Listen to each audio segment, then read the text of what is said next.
السلام عليكم ورحمة الله وبركاته. dhammaan waad salaamantihiin walaalaha ku xidhan kanaalka Xikma Media. waxaan maanta dhagahaaga soo gaarsiin doonaa xikmado dhageysigooga ay dhagahaagu jeclaysan doonaan. mar walba ku dadaal sidii aad nafsadaada u bari lahayd qabashada camal wanaagsan, maxaa yeelay inagu waynu dhimanaynaa, kaliya waxaa hadhaya camaladii wanaagsanaa ee aan ka tagnay.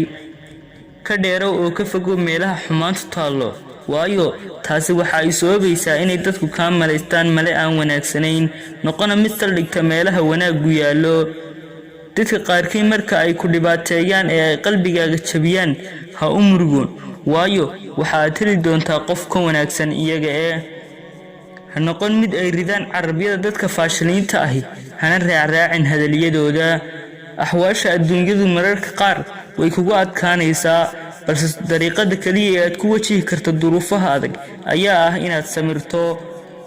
hafaafin dadkana ha u sharixin ceebahaaga iyo meelaha aad ku liidato, waayo waxaa jira dad u heelan siday u heli lahaayeen fursadeedyadaada. wasalaamu calaykum waraxmatullaahi wabarakaatuh.